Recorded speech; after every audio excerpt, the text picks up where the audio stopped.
Night of Blood and Scales. Part 1. Standing at the top of the building, I looked down upon the Crimson Fang, Camilla's little haven of depravity.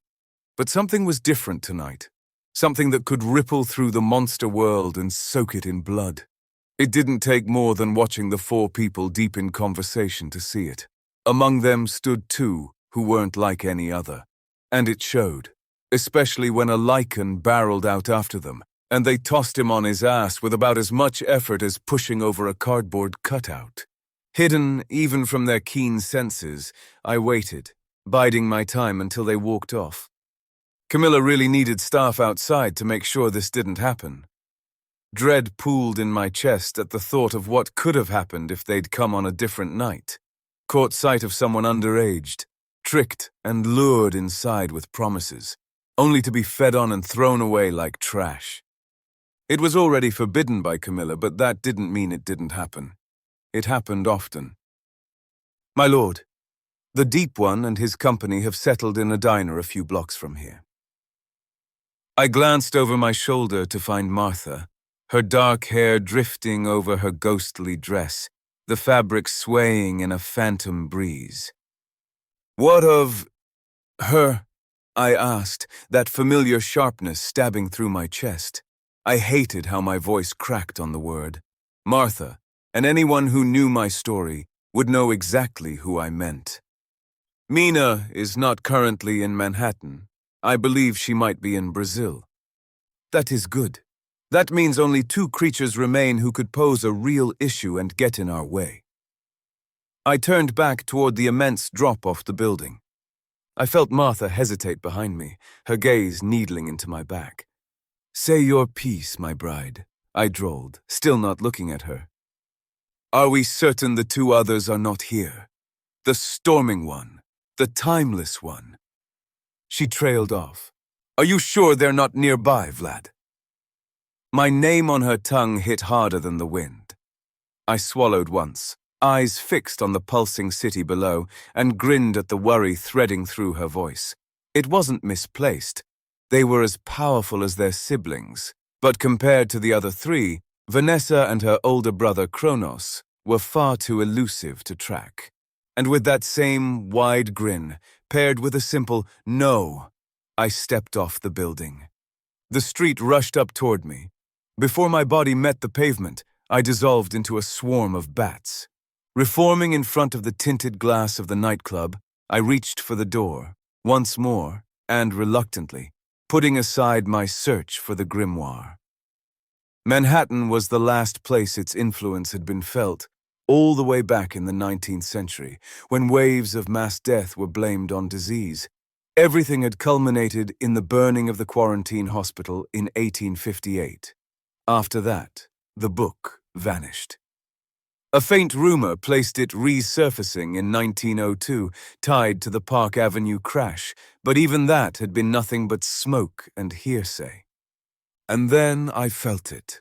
Just as my fingertips brushed the club's handle, a ripple of darkness slid through the fabric of the world. I didn't hesitate. My body shattered into bats again. I raced through the city, each bat as much a part of me as my true self. Their heightened senses fed me a perfect map of the dawning skyline below as their screeching echoes returned. Searching for the source of the disturbance, I felt two massive beacons of power flare, sweeping across the city through stone and water. The Deep One and the Earthen One had both felt what I had moments before. They were searching too, which meant I now had a deadline I could not afford to miss. An apartment complex drew my attention, not from what I felt or heard, but from what I didn't. Like a bubble of darkness, the third floor swallowed every attempt at echolocation, as if it were actively erasing my perception. I changed direction, noting the empty street below, and dove without concern for being noticed. The bats swarmed in front of the building's door, coalescing to reform my human shape once more. Casting a wary glance at the third floor, I reached for the handle. The door swung open effortlessly. The electric lock had fried. My boots echoed in the silent stairway, each step cautious yet faintly hurried. I could move faster than the incarnates through the city, but that didn't mean I could waste a second. I froze at the first-floor landing. The stairs to the second landing were littered with debris, a mix of concrete and steel mesh. The stairs to the third floor had been ripped away, as if something had deliberately detached it from reality. I let my gaze drift upward. My color drained from my body, and I dispersed into mist. I floated, sensing a strange vibration through the twisting fog, as if the very fabric of the universe resisted the third floor's presence. Whatever dark powers lurked here, they were both potent and dangerous.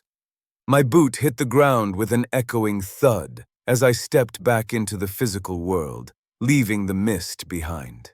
The only barrier between me and the long hallway lined with doors was a door with long vertical glass strips. Through them, the flickering light resembled a scene from a cheap horror movie.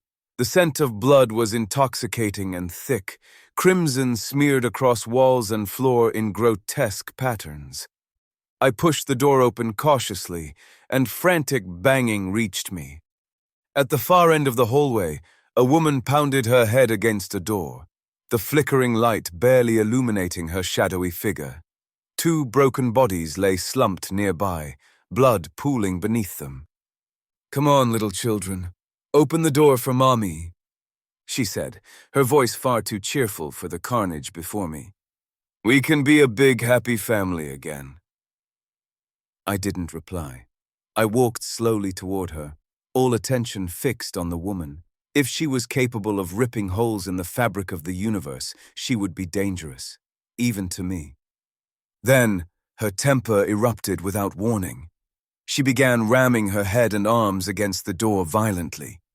"Open the fucking door, or I'll open you up and crawl." She stopped. Everything.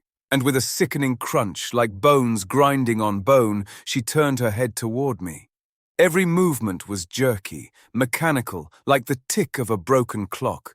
Her smile was hideous, her face slick with blood. But stranger still was the screwdriver buried in her eye, glinting as she grinned at me. "Have you come to be the new daddy?"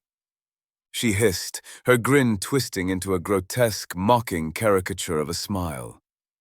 I grinned back, revealing a single fang, and bowed mockingly at the waist. "My name is Vlad Dracul Tepes, former king of Wallachia, and I have all the brides I need." Her body contorted unnaturally to align with her head, and she began to lurch toward me, the same sickening, bone-crunching motion. I straightened, keeping my eyes on her.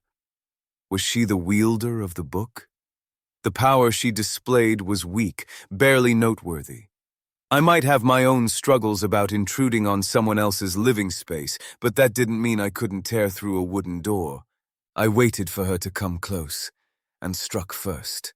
My body erupted into black fur and jagged teeth as I dropped to all fours. The monster wasn't ready. Her movements were sluggish. I lunged past her, sinking my teeth into her lower leg and tearing through the tendon with a sickening snap. She barely had time to react before I was out of reach, leaving her staggering in shock. I raced to the door, my body dissolving into mist and reforming into something that could almost pass for human. I was correct. Whatever this creature was, it was not the wielder of the book, nor the source of the ripple through the world. She was barely worth the effort. Slowly, I approached the door and spat the blood I'd tasted from her. Unlike normal blood, it was foul, wrong, biting at my insides even as my healing worked to repair the damage. "Where'd the doggy go, you little shit?" The woman snarled, her one remaining eye completely black. I only offered a grin and knocked on the door. The huge bloody mark where her head had been slamming against formed a grotesque circle, like a mark on some cursed treasure map. "Mom, please stop!" A small boy's voice sounded from within. "I do apologize, but I believe your mom might be out of reach," I drawled, summoning every ounce of aristocratic grace. "It would be nice, however, if you could invite me in." It didn't work. The child was simply too terrified. "She's still out there! She'll get in if we open!" he screamed, his voice breaking with sobs. The woman lunged for me, and I stepped aside, letting her sail past and stumble as the huge tear in her leg stole her balance. "Can you reach the spy hole?" I asked, noticing the small circle in the door. "My aunt can," he said, and I felt a flicker of irritation at the boy's incompetence. "Well, have her come then," I nearly hissed, but held back. No need to show I was the bigger monster here. "She is holding the door to stop Uncle. He is sick too." I took a slow, deliberate breath, grinning to myself at the thought that even with all my power and centuries of life, I was completely sterile. No children to deal with, no annoyances. "Noah, you need to get to the window. I'll help you climb down to the next floor to get help," a young girl's voice called from inside. "Sylvia, there's a man out there." "Is he alive?" she asked, just as the woman lunged at me again.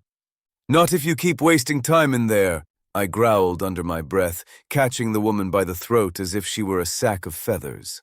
"The real question is whether boredom will be my downfall or the inevitable implosion of the sun in a few billion years."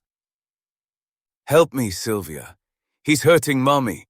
Grab the knife and—" I shook the woman, silencing her. "Just tell me when someone is looking through the damn spy hole," I snarled, my temper flaring. The soft clink of metal finally reached me as the latch on the spy hole clicked open. "I'm looking," the girl said. I stepped aside, showing her the snarling, growling woman in my grasp. With a twist, I tossed her down the hallway. She rolled, limbs twisting unnaturally as if drained of all power. But she wasn't done. With the same grotesque ticking motion, her legs and arms reformed, and she slowly got back up. But my eyes weren't on her, or even on the dark blood gushing from where the screwdriver had been dislodged. No, they were fixed on something else, something that could make even my ancient blood run cold. Behind the woman, at the very end of the hall, glowed two bright purple orbs, fixed entirely on me. Those eyes had burned their way into every monster's nightmares. The blonde hair and blue eyes he usually wore made a great disguise, but they never truly hid what lurked underneath. The beige trench coat didn't hide it either. His chest surged and collapsed in a desperate, furious rhythm, as if something inside him was fighting to claw its way out. The demon woman slowly turned, following my gaze. Even as she began shambling toward him, he didn't acknowledge her. To him, she was nothing, just a rabbit caught between a monster and the wrath of the sea itself. Mistaking the newcomer for the easier prey, she lunged in his direction, unaware that in this world he was the terror that stalks what goes bump in the night. He was destruction incarnate to our kind, and tonight had just become far more dangerous, because the Deep One had arrived. She reached for him. He still didn't spare her a glance. Her movements seized, frozen mid-snarl, as if her black blood had been locked in place by an invisible fist. He stepped past her the way one steps past an unremarkable statue. Metal clicked. The door swung open. A dark-haired girl, mid-teens, stood in the doorway. "Get inside now!" she screamed. I obeyed with a speed unrivaled by anything alive or dead. I shoved her back, sending her crashing to the floor, and slammed the door shut just as a snarl tore through the hallway. "Sylvia!" the annoying boy shouted, scrambling to his sister, but my attention was already elsewhere. The slam against another door, the splintering crack of wood. "Let me out, my love. I just want to kiss your heart." A man crooned from behind it. The woman bracing the door, Aunt Eleanor no doubt, stretched for a knife on the floor, but froze the moment I entered. The Deep One's power rippled through the walls, each of his footsteps landing faster than the last. I lunged, seizing the knife and grabbing the woman by the throat. In one motion, I slammed her back against the main door. She screamed, because without her weight, the inner door gave way, the wood splitting as it burst open. "Aunt Eleanor!" The children cried in unison. I locked eyes with her, letting my power pour into her mind, smoothing her fear, taking hold of everything she was. "If the Deep One enters this apartment," I commanded, pressing the knife into her palm, "you slit your own throat." A fist struck the main door, rattling the entire frame. "Vlad Dracul Tepes," the Deep One snarled, voice wet and heavy with the ocean's malice. "You heard my command," I said quickly, stepping back from Eleanor. "Her life is in your hands now." The children screamed, snapping my attention back into the apartment. The possessed man was already reaching for them, children on one side of the couch, the thing wearing their uncle's skin on the other. He looked as hideous as the woman, body broken, flesh torn, yet still horribly animate. He vaulted over the couch.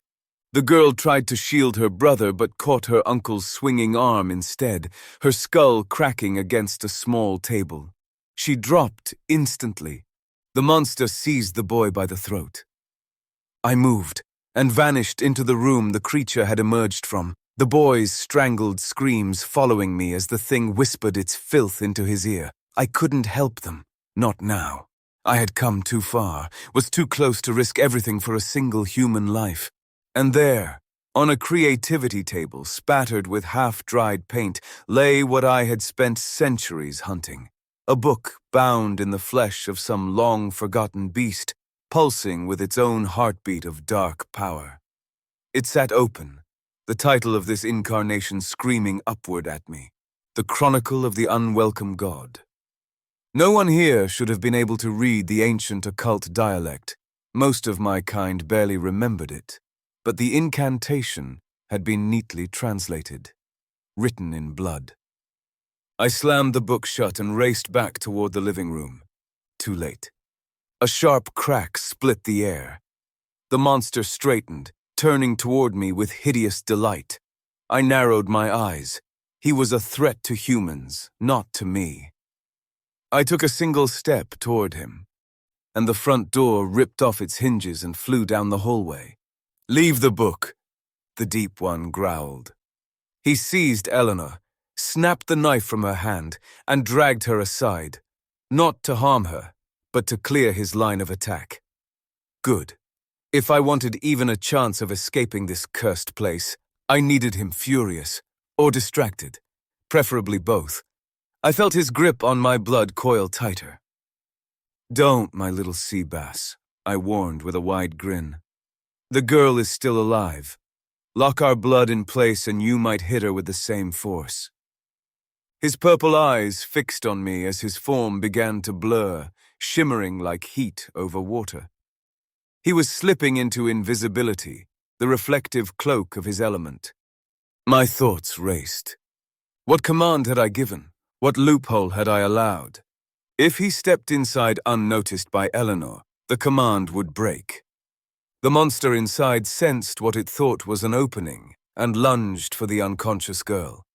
I didn't move to save her. My focus was the window.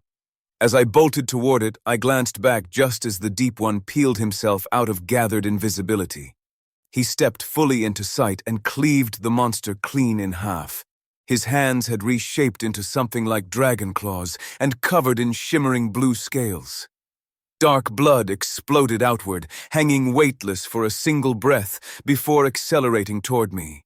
Droplets turned into bullets. They tore through my body, shattered the window behind me, and gifted me the exit I needed. I let myself fall, catching one last glimpse of Eleanor in the hallway as the possessed woman lunged for her.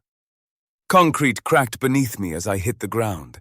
I staggered upright, dissolved into the shadows, and fled into the night, just as a snarl ripped through the world, rattling every window on the street.